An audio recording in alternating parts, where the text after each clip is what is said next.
kjo deklarat, Lela, certifikoj procesin? A e certifikoj procesin? E la në dyshim. Shiko, e disi është deklarata me 2 anë. E certifikoj dhe nuk e certifikoj, sepse e tillë ishte, në kuptimin që jam këtu bashkohemi me Nxozin, që i ka dhënë për mua, i ka dhënë dhe opozitës, po themi... Po patjetër, kanë mendu mirë ata. Ja, ka qenë pak derën, një reze, pra nga dera hapur e mesazhet ambasadës, del një reze drite edhe për pretendimet e opozitës. Që është fair. Në të njëjtën kohë. Si raport ose BOD? Se bëjë dirë me thënë vërtetën, jo, themu. Një fjali e gjithu, një e këtu. është ojë që. është ojë që me thënë vërtetë. Fiksi raport nëse flet Departamenti i Shtetit apo Komisioni Evropian, unë mendoj që për ne kanë vlerë. Unë mendoj që OSBE dirë është mbetje pozitive, do thoja unë. Sepse i futat frazën fund që paregullësit nuk cënuan rezultatin edhe pastaj... Të shion, na e thuj, është qunë është gotë, se pastaj është qunë, por është pak gotë, është që tjetër. To zgjedhë ishim më të mira se zgjedhë para... A ti këthejme pak deklaratës që shtot Lela? Po. Sepse realisht po du shë ndjekim e deklaratën, e kemi kjo është shqiptare që kemi këtu dhe fatmirësisht është dhe shkurtër. Pra, urojmë popullin për zgjedhjet, që do të thotë, qoftë se zgjedhjet, Fredi, the people have spoken. Do t'ishin të tilla ku popullit nuk ju lexua vota mirë. U deformu vullnetin. Ky fjalë formim për mua nuk do t'ishte e para. Dhe e dyta, se unë vazhdoj ta mendoj që kjo është një frazë shumë e menduar nga anë e tyre. Dhe presim të vazhdojmë partneritetin ton të ngushtë me Shqipërinë. Dhe kjo thot, partneriteti është me vimësi dhe jo thyerje. Sepse unë ty të bëj pyetjen që mirë këto nuanca. Partneritetin me kë? Mirë, shumë e drejtë, po. Dhe pse mungon qeveria? Ram dakord që qeveria mungon, sepse Amerikanët kanë rezerva ndaj qeverisë dhe unë jam dakord me ty. Po kanë rezerva me të dyja palët, sepse edhe ju, me gjitha shpenzim shumë të madh me nga 6780, gjatë fushatës, kjo është shumë pak. Se një vend me 720 baza ushtarake nuk ka nevojë të flasë me këto lloj sfumaturash. Mendoj unë, flet drejt. Fakti që këta flasin kështu, unë po e ritheksoj që kjo është një deklarat shumë e menduar. Dhe vazhdimi i partneritetit, Fred, nuk tregon rupturë, thyerje, tregon vimësi. Pra, këtë unë nuk e them në asnjë moment. Po pra, tash më fal, sepse unë ty të pyes. Partia Demokratike është për partneritetin. Po, këto rrethanat e çuditshme që ne ram dakord se ekzistojnë këtu. Çfarë prodhojnë? Më fal. Çfarë prodhojnë? What next, zotëri? Jo, ta them unë. How about what before? Ka sens dhe pyetja what before, patjetër. Krahasoje me deklaratën e 10 Mercit PD-s, që ishte Alati PD-s dhe ka firmosur rezolutën. Tash what before ai prishin marrëdhënien me Kanadan, më zotëri. Macronit dhe njërin tjetër. Ata kanë qenë një shtet praktikisht. Ata e thonin që Edi Rama urime për zgjedhjet, mezi presim të shohim. Kjo tani s'kishte as me zipresim, as Edi Ram dhe... Kjo lidhet ama me Ramën, apo lidhet me Washingtonin? Më fal. Kjo lidhet me Ramën, në raport me Washingtonin, sigurisht. Sepse të ludhem. Ato janë enë komunikuese. Po nëse ai thot vazhdimi partneritetit? Sokol, Rama nuk është brand new, nuk është fringëri që ishte sa. Ka një histori Rama me ata. Ka një thesë pas, patjetër. Është historia që Merci, koduar ose i menduar. Kancelari i ri gjerman, dhe as Macroni, dhe as Meloni, dhe as Starmer, gjithë po i marrin me radhë. Nuk thonë askush Britain first, France first, Germany first. I vetmi që e thotë, që unë shoh veten time, zotëri, nuk du të di për tjerët. Ky është Donald Trump. Pra, ka një vazhd e cila fillon, ai ka prishur zotëria me tarifat, me kërcënimet, me aneksimet, me lloj marrinash që vetëm ai mund t'i prodhoj.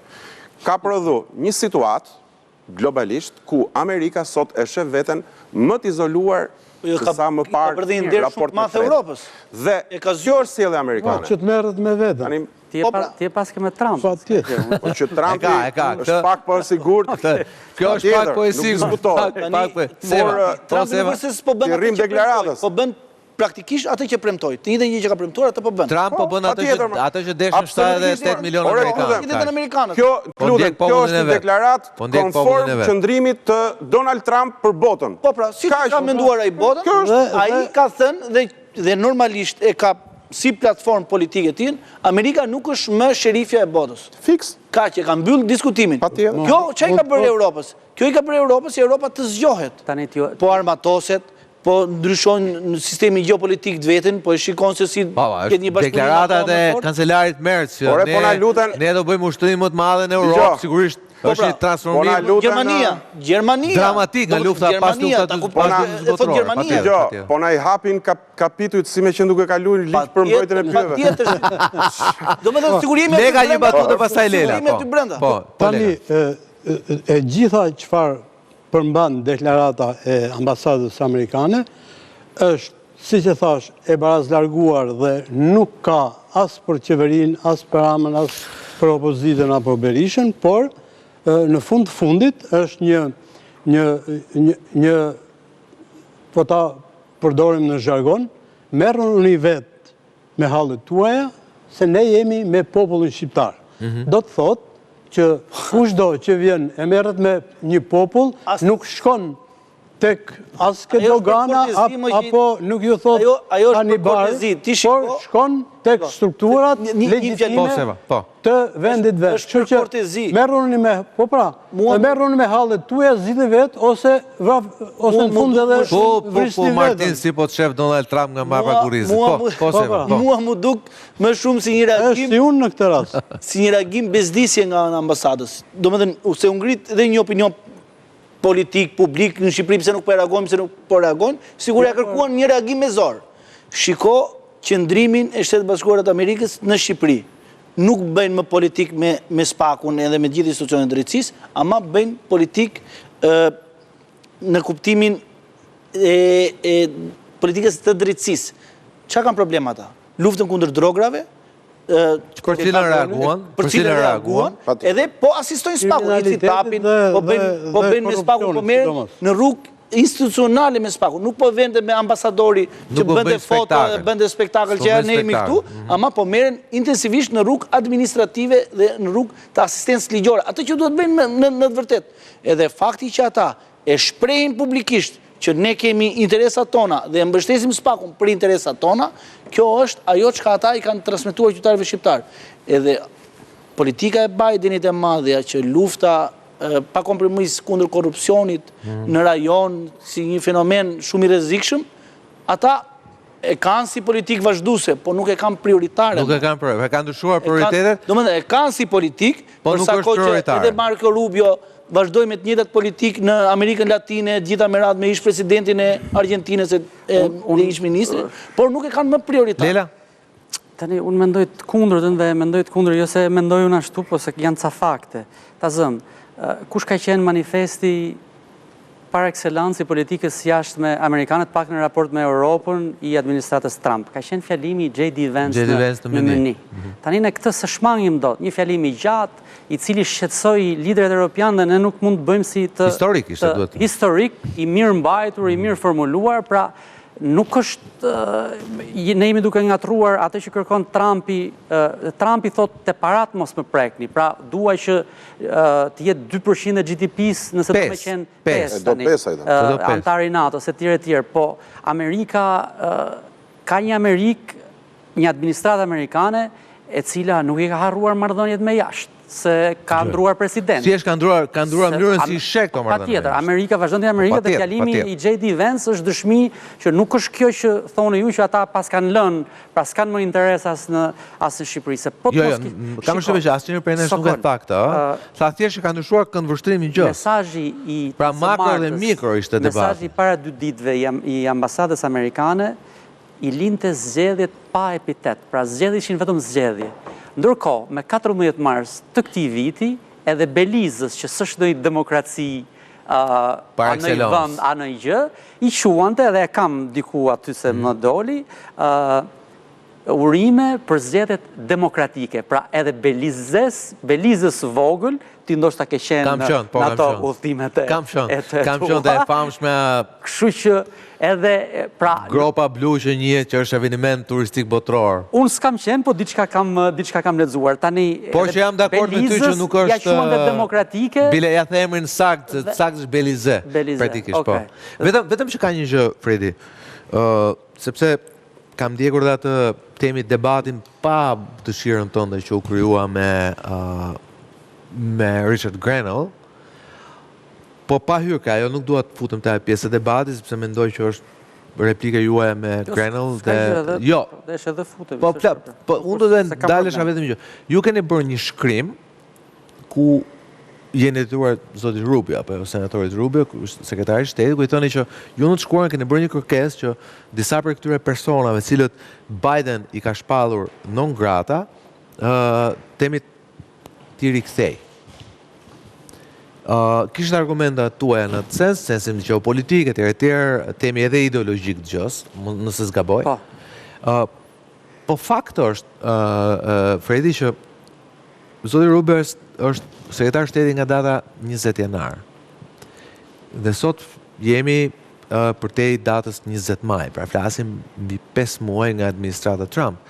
Dhe nëse Rubio si senator i kërkon sekretarit shtetit që hiqja non gratat X, Y dhe Z-ës, ishte tamam ashtu, ishte pak më ndryshe. nuk ka rëndësi. Por rëndësi, du ta çoj diku tjetër bisedën. Fakti që sot ai është sekretar shteti, pse këtyre personave për cilën ai bëri kërkesë Blinkenit që t'ia hiqte, sot nuk ka hequr akoma? Se ka një shprehje Sokoli që në opozitë ti bën politik me poezi. Pra të lejohet poezia në opozitë. Pastaj kur vjen pushtet ka shtrëngesa të tjera dhe e kupton që është prozë në fakt politika. Duhet në fakt për të qenë unë këtë. Se këtu i referohem, pra në sfond kemi non gratën e Berishës, ë? Unë s'kisha ndonjë tani duhet të jem modest, nuk kisha ndonjë shpresë që shkrimi im, megjithëse u botua në anglisht në një gazetë huaj do shkonte, por mua më interesonte ai kishte vendosur vetë një precedent. Pra ishte precedenti Rubio ku i kërkonte llogari, i bënte me dije presidentit që sekretari i shtetit është duke dizajnuar alatët tanë të Amerikës, por sidomos thoshte që pse janë vetëm të djathtë të dizajnuar dhe s'ka asnjë të majt, dhe me të drejtë tani krerët e Venezuelës, majtistë të turbuar, po themi, kanë qenë Extremadura, si thuhet në spanjisht. Bideni nuk i dizajnoi kurrë, çuditërisht. Dizajnuar, Maduro i dizajnuar. Për shembull, po flasë për Maduro. 2, 3, 4, 5 të tjerë, Maduro është një shembull, po disbalanca, ai këtë vinte re, disbalancën. Tani ai është sekretar shteti, se si funksionon, tani unë nuk e di se si është mekanizmi. Pra si e përkthem poezinë prozë në këtë rast. Po, jo, unë nuk e di se si është mekanizmi. Pra ideja është kur ti ulesh ka tavolina, shikon disa dosje që për shembull si senator nuk i shikon dot? Se dhe kjo mua më ngjall dilema, sepse ka përshtypje ndryshe nga ne, Alfred, demokracia amerikane funksionon në bazë transparency që quhet. Pra, në momentin që një senator, sidomos një shumë i rëndësishëm i politikës, Komisionit Politikës Jashtme, kam përshtypjen që ishte senatori Rubio, ishte i politikës jashtme. Pra, Komisioni i Politikës Jashtme është shumë i rëndësishëm. Dhe top. Pra, ideja është disa raste dhe kryetar. Në momentin që një senator i politikës jashtme i thot sekretarit të politikës jashtme, me si çik dosjet, ti shikoj pak pse e ke marrë këtë vendimin non grata ndaj X, Y dhe Z-ës, sekretari i shtetit është i detyruar ta paraqesë këtë dosje se nuk ka ku shkon.